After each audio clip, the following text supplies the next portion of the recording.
So, good morning. We thank God so much that we have an opportunity like this to fellowship together and to listen to His word and to reflect on this word and draw lessons that help us in our day to day walk with Him. In life, it is said that always have a plan B in every situation. That's normal in life. But it's interesting that there is nothing as dangerous as plan B in life.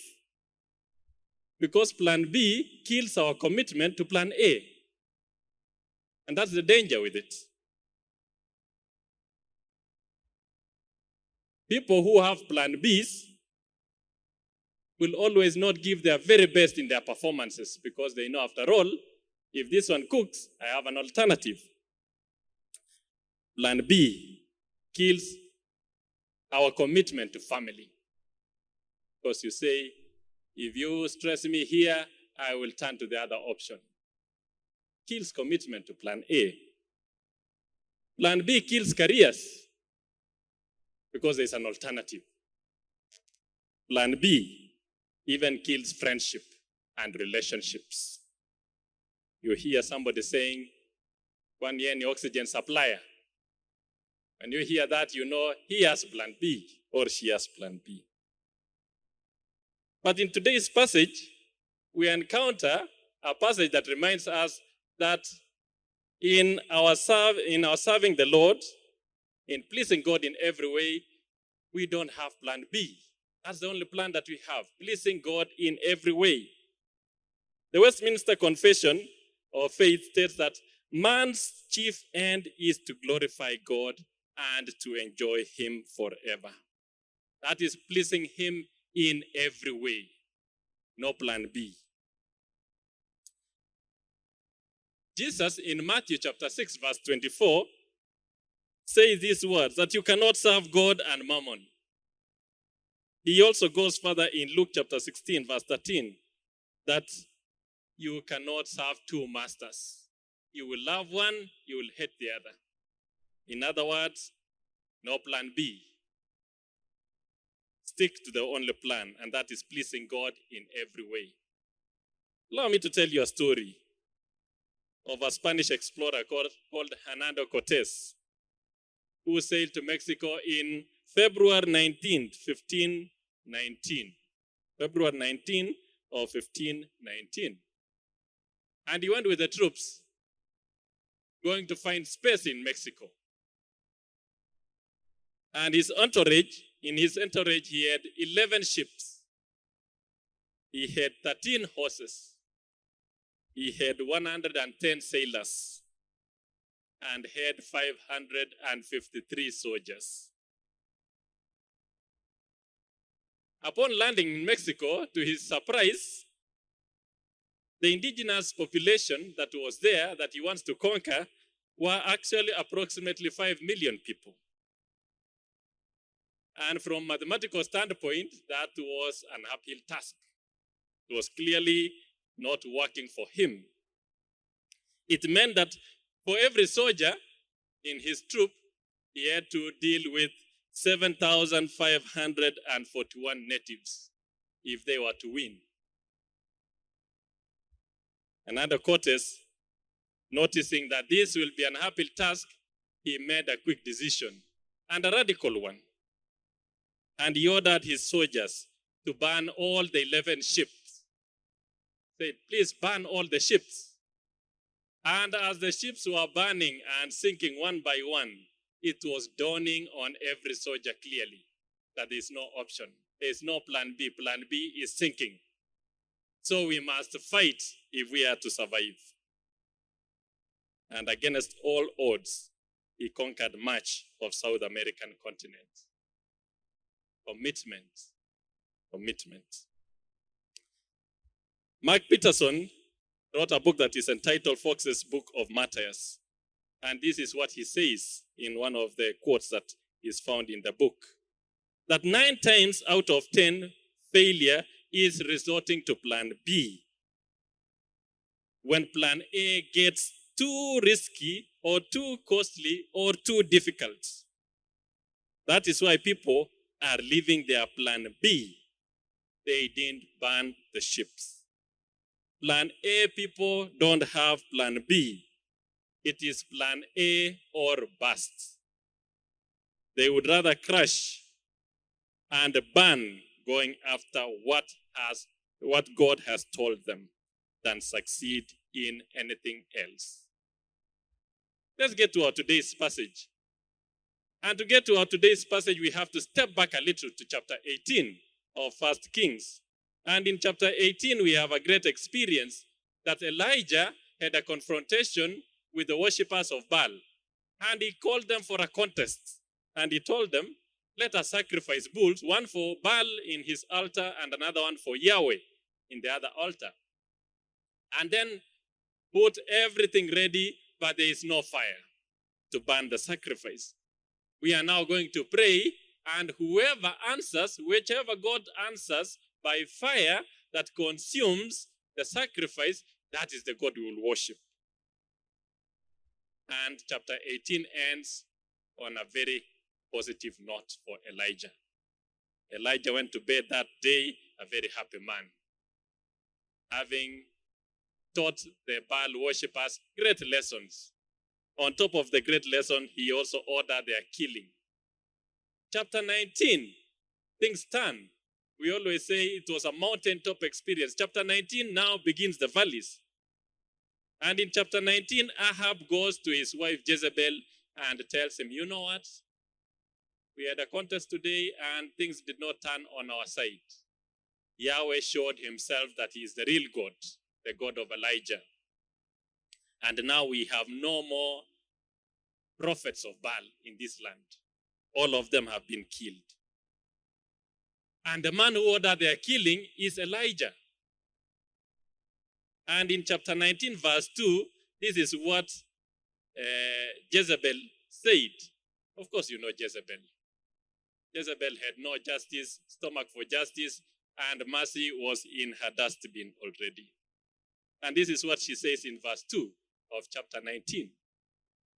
So Jezebel sent a messenger to Elijah to say, may the gods deal with me, be it ever so severely, if by this time tomorrow I do not make your life like that of one of them.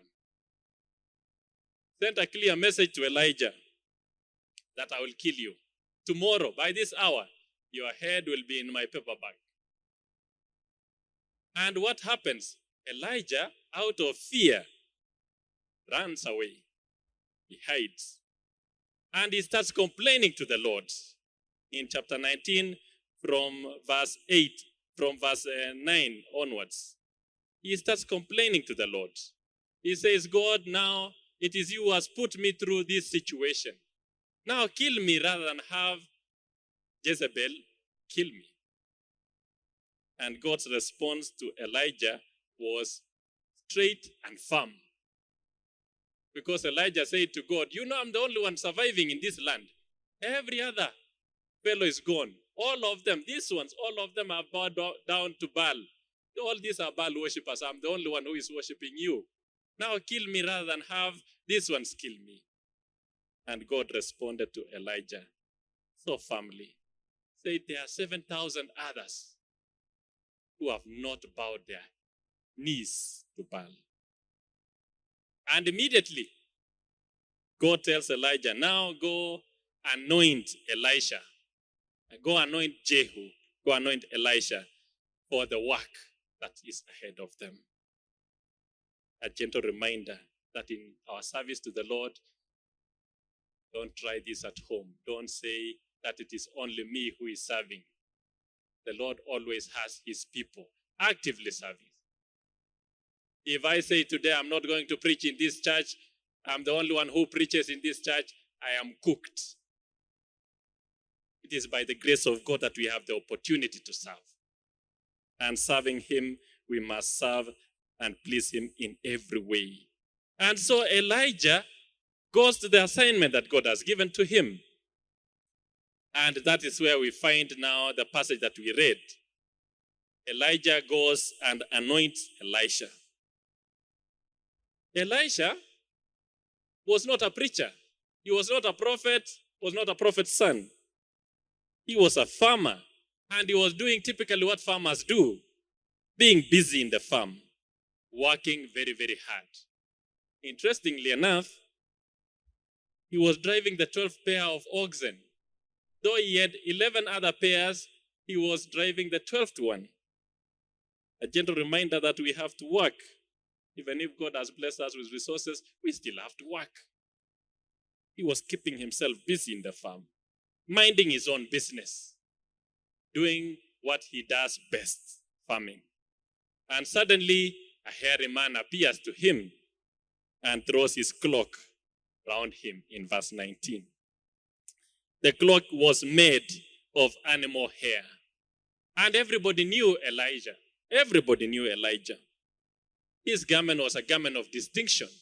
Everybody in that land knew Elijah. And when Elijah threw his garment around Elisha, immediately Elisha responds to that. He runs to him and tells him, allow me a minute to go and kiss goodbye to my father and mother. Then I will come follow you. Elisha's commitment was immediate. No second thought, no plan B. It was just like that. Once the garment was in his shoulders, he immediately knew what that meant. A radical response. He responded immediately and took the next radical response also, just like what Cortez did in burning the ships. He ordered slaughtering of all the oxen, all of them. Interesting. 12 pairs. 12 pairs means 24 of them. For those of us who come from areas where you don't use oxen to do plowing in the farm, they are always in pairs, not one. They are always two. So 12 pairs means 24 of them. He orders their slaughtering. And he uses his plow as kuni, actually, as firewood, to roast nyama choma and serve the people that night, that evening. Allow me to draw some lessons from this passage that enable us to constantly remember to please God in every way in our service to Him. I'll bring to our attention 3 lessons from this passage. Lesson number 1, that to please God in every way, we must respond to His call immediately. Verse 20a. Listen to what he says. I will always amplify it in amplified version. After doing NIV, I will always read the amplified one. You know why. You know why. Verse 20. He left the oxen and ran after Elijah and said, let me kiss my father and mother, and then I will follow you. And testing, Elisha said, go on back. What have I done to you? What have I done to you? Go back to what you have done, your work. Verse 20. The point here is, in pleasing God in every way, we must respond to His call immediately. Verse 20, the part of it says, Elisha left his oxen. Elisha left his oxen. His response was just immediate. He left his oxen. No second thoughts. No plan B. It was immediate. To please God in every way, we must respond to His call and respond to His call immediately. Last time I told you of the Kamba concept that is called T-Mana. T-Mana concept in Kamba is used to explain why realities happen the way they do. But today I'm not going to tell you about the T-Mana concept. In Kalenjin, there's another concept. And this concept always gives birth to plan B. It always gives birth to plan B. And it is called Goruach Mui concept. When you tell a challenging man of an issue that needs decision making, he would tell you, go watch Mui. Go watch Mui is, let me think over it, literally. And always this concept gives birth to plan B. Elisha did not take that option. He did not say, go watch Mui. It was immediate.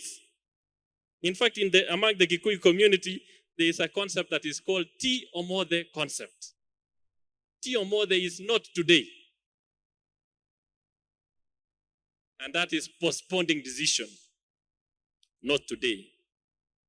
Elisha's response was not, go watch Mui. Elisha's response was not Ti Omode. It was yes and immediate. His response was immediate. Many of us are interested in following God because He would give us stuff. He would do some things that our life has been missing. We say, you hear people saying, I got saved because life had become so much difficult. I would not manage to pay my bills, and I turned to God, and my bills were settled. Others would come to Him because He gives peace of mind when they are in desperate need. Others would come to God because He would offer comfort in times of turbulence. Others would come to God because He is a solid foundation when the marriage is on the rocks. Others would come to God because they want assurance that after they die in this life, they will be with Him forever in heaven. All these could be very valid reasons for coming to Him. But the question is, will you follow Him even when He does not do all of the above? Will you still follow Him? Mark chapter 8 verse 34.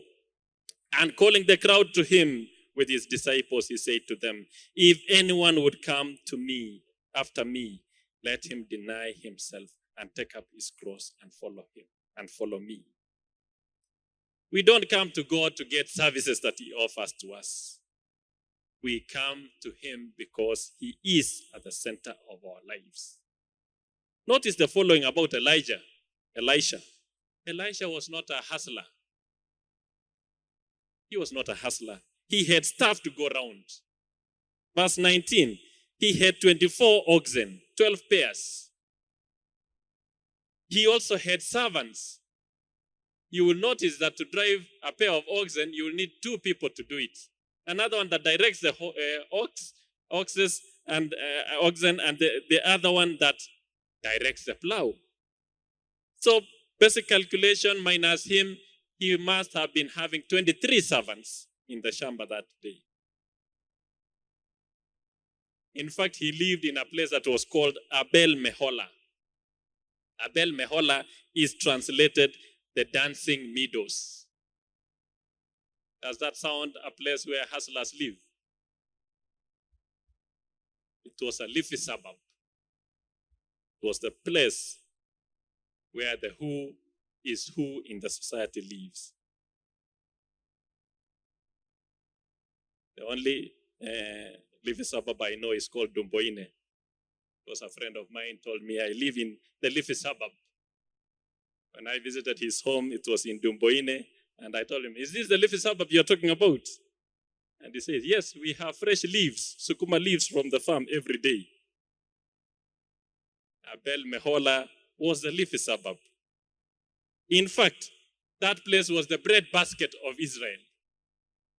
So he was living in a place that was a well-to-do environment. He also had a land that was a fertile land along the river Jordan. And so to obey the prophetic call and to immediately abandon everything would have so much financial implication, heavy financial losses on his part. He was really counting the cost.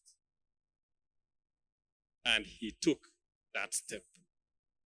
In those days, a clock was actually a symbol of vocation and authority. So when it was thrown on him, he knew exactly what that meant. He would decode what that meant, and he knew my job in the farm has finally come to an end, unfortunately. And so he took up the next step.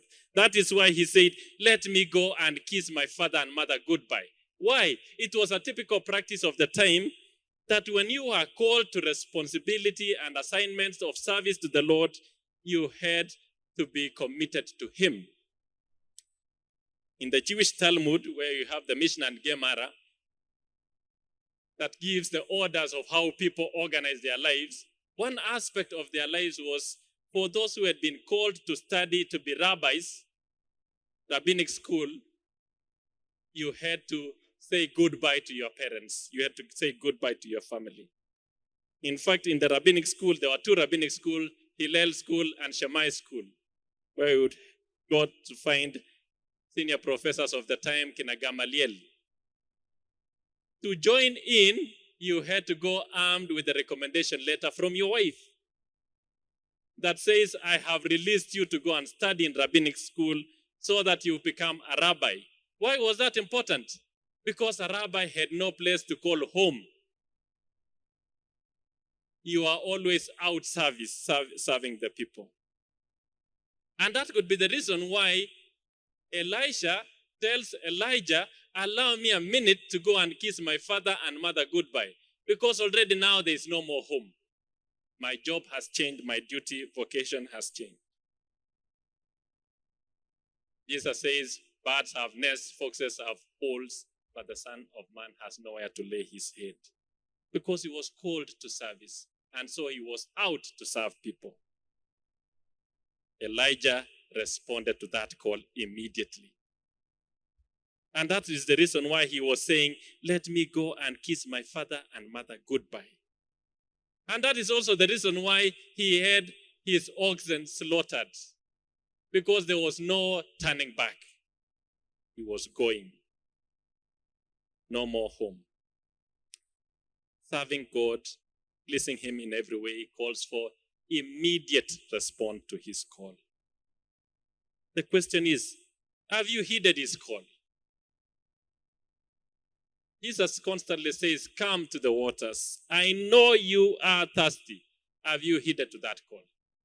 Or you come to church every Sunday, you listen to the sermon, and God, through the power of the Holy Spirit, convicts you, and you want to make that decision, and you turn back to go watch movie or Tio Mode concept.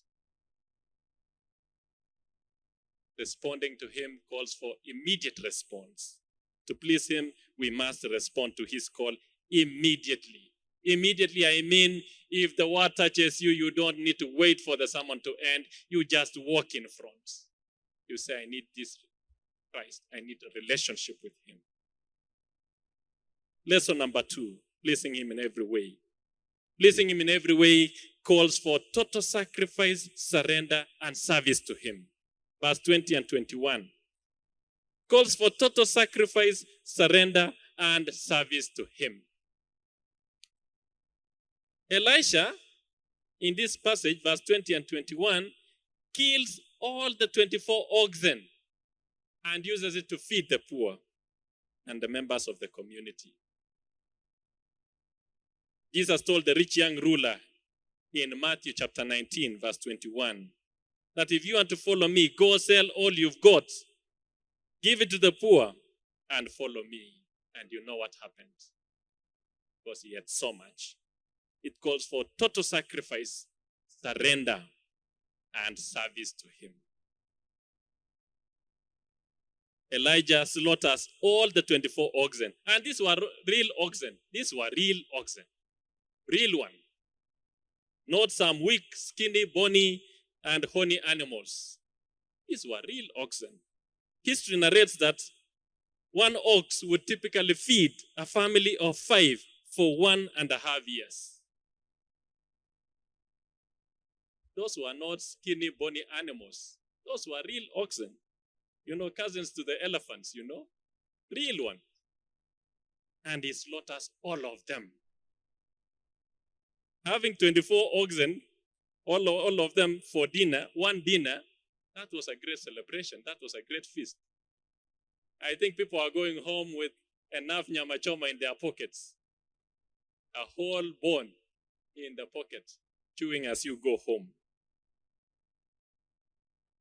Sacrifice, in verse 21b, he took his yoke. That is the sacrifice part. He took his yoke of oxen and slaughtered them.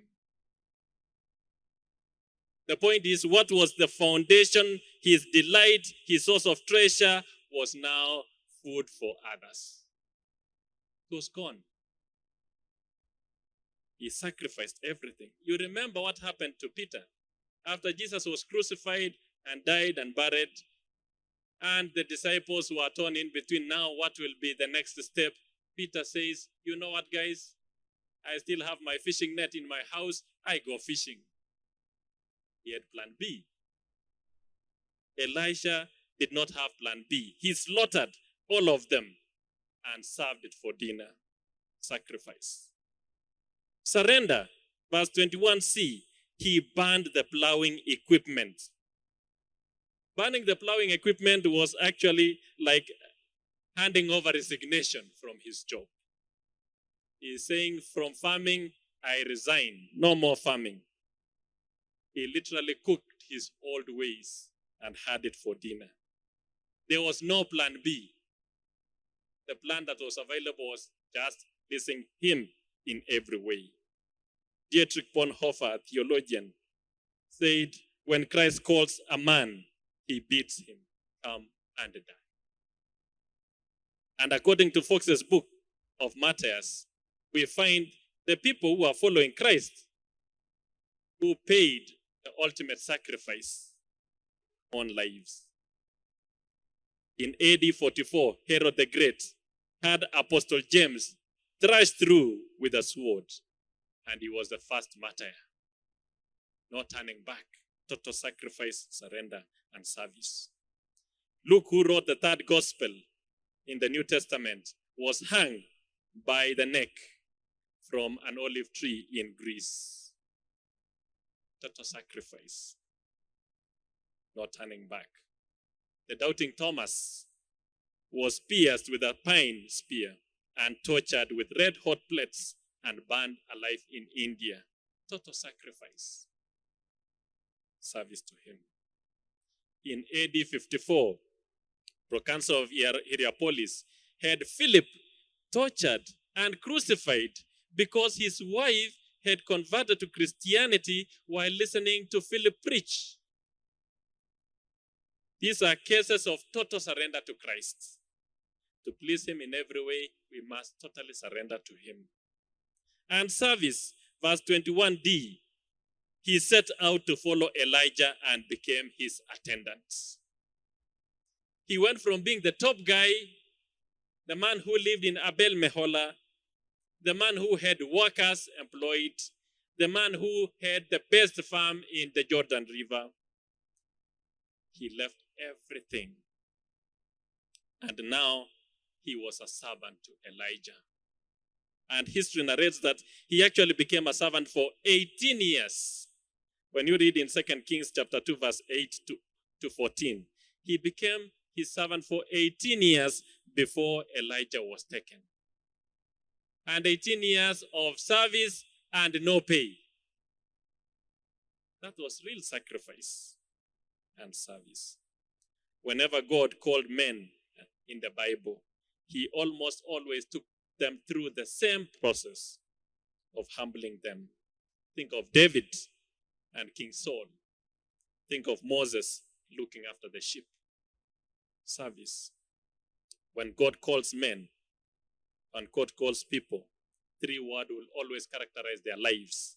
Surrender to him, sacrifice, and service. Do this characterize your life? Have you accepted Jesus Christ as Lord and Savior? Have you surrendered to him? Or when the going gets tough, you still turn to other sources of authority? You say, this sickness has become too much, we need an expert opinion on it. And the expert is from Tanga and where? You know those places. Have you surrendered to him? Have you sacrificed? Have you given yourself fully to the service of the Lord? Point number 3. To please him in every way, we must tune our inner ears to listening to him and him alone. We must tune our inner ears to listening to him and him alone. Verse 19, Elijah threw his cloak around him. Notice one thing, that Elijah never said a word to him. No word. He just threw his cloak around him. And immediately, Elisha knew what that was. And he listened to that silent voice that God was speaking through situations of life. To please him in every way, we must tune our inner ears to listen to him and him alone. Two friends were walking in a busy street in an afternoon in a city. A busy city street in an afternoon. And there was so much noise in the streets of the factories and business people and even vehicles. And as they were walking, all of a sudden, his friend stopped and told his other colleague, I can hear the sound of a cricket.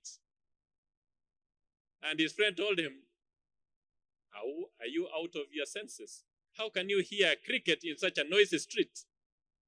And without saying a word, the man crossed the road into the flowers that were on the other side of the road and sight through the flowers and came back with a cricket in his hand and said, you see, this is the suspect that was making noise. And his friend looked at him and asked, how could you hear the noise of a cricket in such a busy street at this hour of the day? And the friend told him, your ears will always hear what you tune them to hear. What you tune your ears to listen to, it will always listen to that. Have we tuned our ears to listen to that silent voice that God speaks to us? Because sometimes God speaks a language of silence in situations. Elisha had tuned his ears to listen to God's silent voice amid the busy schedules of life. He was trusting him in every way. Even as he was busy in his farm work, his ears were always in tune to listen to God's voice. And he knew the truth of the words that we sing in the hymn, that I know that he touched me. When the cloak fell round him, immediately he knew that that was not Elijah. It was beyond him. Tuning our ears to listening to him and him alone. He didn't turn to listen to his friends and family, what they had to say about his call. He listened to God and God alone. In fact, when he told Elijah, that give me a minute to go and kiss my parents goodbye, Elijah told him, I have nothing to do with you. Because it was not between him and Elijah. It was between him and God. Sometimes God speaks to us through situations of life. Have you tuned our ears to listen to him? Through tough job assignments, have we tuned our ears to listen to him? Through challenging situations in our marriage family, have we tuned our ears to listening to him? Through challenging situations in our children's life, the children turn to do their own things and you are troubled. Have you tuned your ears to listen to what God is saying? Because sometimes God speaks through such situations, but we are too busy to listen to his voice. Elisha could have said, this man is bothering me with his coat, throw the coat aside and continue with his plowing work. But amid the busy schedules of life, he listened to that call. Do we listen to him? Or are we too busy? It is said busy is Satan's other name.